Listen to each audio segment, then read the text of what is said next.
What is going on, guys? Today I'm going to be showing y'all how to do an installation on an SMB cold air intake on a 4th gen Ram 3500. So this is our 2017 Ram 3500 single cab dually that we will be taking to SEMA in T-minus 25 days. So I'm just going to put the cold air intake on it and away we go. So let's get started.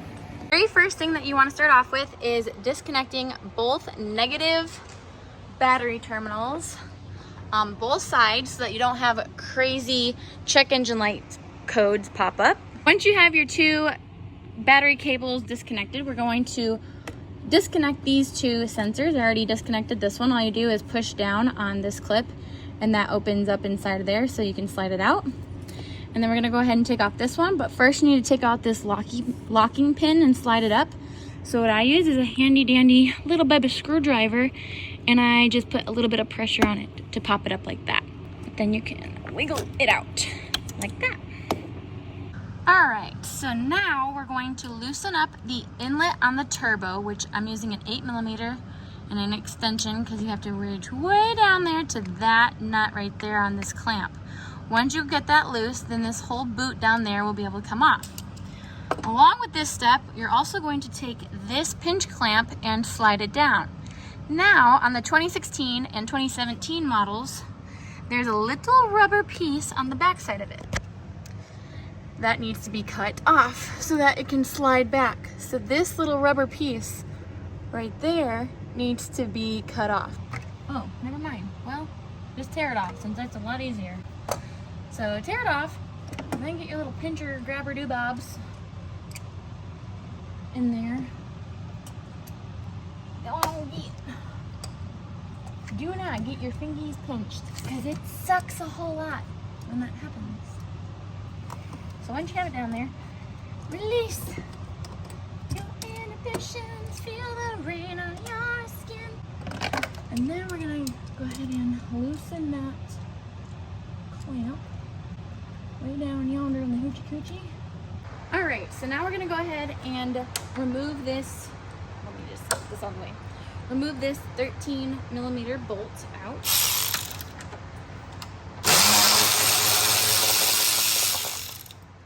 And we're going to gently pull up on the airbox so that we can get to the harness underneath. Now, for the sake of learning, and because I already have them out, I'm gonna show you guys down here. So the liners aren't in right now because we're putting rock lights in them, but these tabs are what you are going to be trying to pull out from up above, because this is what's holding this box in place. So keep in mind that you have to pull these tabs up through these grommets. So it kind of takes a little bit of force, so don't freak out. But at the same time, you don't want to break anything off by pulling too hard because we haven't disconnected the harness on the other side. Wedge it up a little bit. Okay. Nice. All right.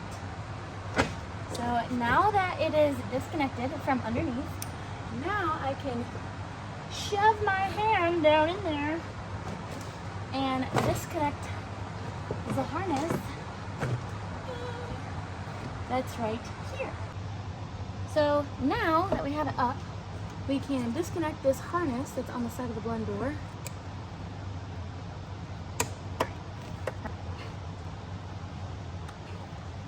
There it goes, for the love of Pete. Ta-da! So for whatever reason, my audio cut out on this clip. So basically you're gonna be taking your sensors off your old airbox and putting them on the new air intake. Take your gaskets and put them on the sensors. So here we remove the sensor. They have O-rings on them, so they're kind of vacuum sealed in there, so you have to pull kind of hard to get them out. But once you get them out, then you put your gasket on them and swap them over to the new air intake. So like I showed, both have O-rings. You're going to throw your new gaskets on there. Once you have them installed, go ahead and tighten them down. Same thing on the other one, gasket, and tighten them down. So now we're going to remove the bolts off of the motor on your factory airbox with a T 27 Torx bit. So now that you have your motor assembly loose, you're gonna have to pull it out from this swing arm door right here. And it is a very tight fit. It takes quite a bit of force to get this whole arm assembly out with the motor.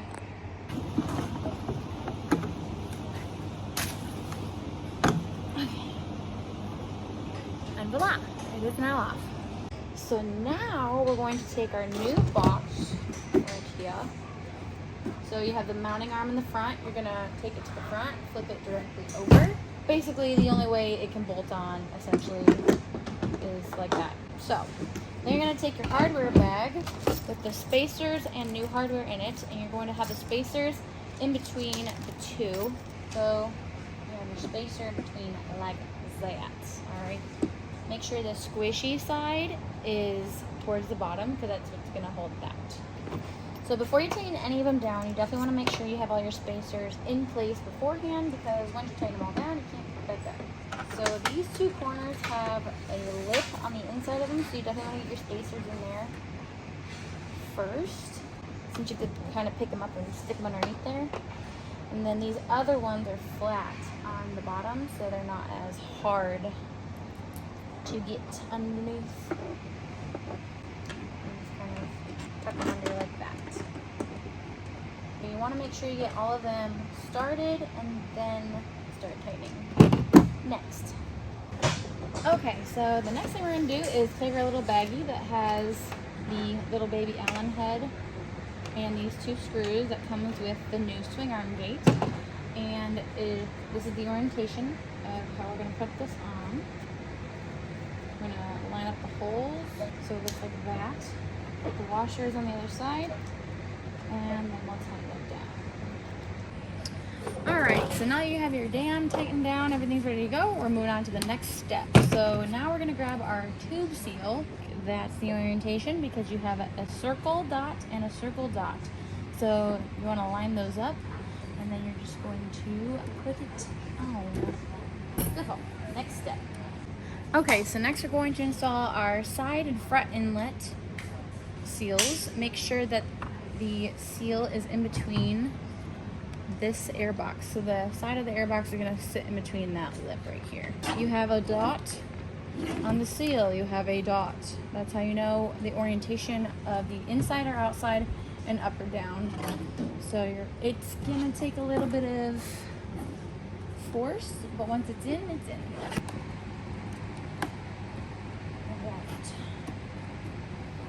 So you just want this one to have.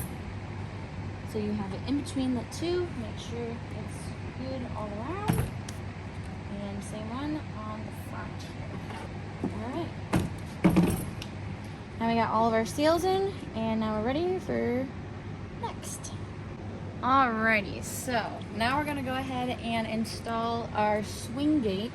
So keep in mind that the flat side is the one that has this little square cutout opening, which is like this flat side right here. This flat side needs to be on the same flat side as the motor that we put in here. So in this case, the flat side is actually at the top. So we're going to put the flat side with the top of the motor. So this dam essentially is going to cover this front inlet part. And I'm going to wiggle around, make sure it doesn't come back out, and it's good to go. Next step, we're going to take our intake tube and our reducer hose. Now the skinnier side needs to be towards the outside, and the fatter, chubbier side is going to be the one that goes onto the intake tube. So we're going to get our clamps out, throw our clamps on here, and we're going to go ahead and tighten this one down. Then we're going to go and put this little guy on this side, but you want to keep in mind that your clamp is going to sit right here in between these two little bevels. So put that on there, and then put your clamp on. This one's going to be on the turbo inlet, so I'm going to have this one facing up, because when I have it down there, I'm going to want to be able to get to that one. So I'm going to have this one facing up. This one doesn't necessarily matter, the orientation, either way. You just want to obviously make sure it's not going to rub on anything. You don't want to strip them, so just snug as a bug in a rug, Beautiful. Nice. And then this whole side is now complete. Your boot's not gonna come off, your hose ain't gonna come off, and now we're gonna switch it around to this side, and this part is gonna go into the back side of your airbox. So it doesn't have to be an airtight fit, but this is going to be a tight fit. So we're gonna shove this in until this little stopper hits this side of the seal. So this will definitely have a little bit of wiggle room to it, but that's okay. So once all your tubes are put in, we're going to attach the extension harness to the bottom of the motor, the male end, with the clip side facing down. And it's just gonna clip in. Once it clips in, do a little tug test, make sure it doesn't come back out. Beautiful. And now we're ready to go back into the truck and install our new airbox. Now, before you get going with this, make sure you plug this in to your harness before all of this gets shoved into place. All right, so this is your harness that you will be attaching to the bottom. So be sure to plug it in before we get too far into it, otherwise you can't get to it. Plug it in, do a nice little pull, tug check, good to go. Now, you've got two grommets that I had showed y'all at the beginning. You have these two grommets that the little posts on the bottom fit into. So these two need to fit into those two grommets. You must become one with the engine bay and try to scooby this thing back in. One nice thing is that this thing turns fairly easily, which is wonderful. You want to make sure that those little tabby bobbies on the bottom are going into the grommets. So I'm going to go down there and check the alignment. Yep, they are started in the grommets, so we're going to continue pushing down until they're seated. I'm going to check my little boot down here. So once you have everything in, you make sure everything is routed, test fit. I already put the new tube with the new clamps, so tighten those down, make sure all those sealed correctly. In the front here, you're going to use the supplied Allen bolt that they have for you. You want to make sure everything lines up. This one lines up perfectly. Don't forget to rehook up your sensors. Make sure they click into place. There we go. And now we can put our filter down and in. And once it butts up to this ridge, that's how you know you're fully seated. And you can tighten it down. I'm using an 8mm. All right. Your filter's on. Now we're ready for the cover. All right, so this final step, we're going to pull this backing off of the clear cover we have here. On mine, I actually have a lid that bolts down. This is a newer one that we just recently purchased, so this one doesn't have a bolt down lid. So that's a little bit different than what the instructions say. But we're gonna take this out.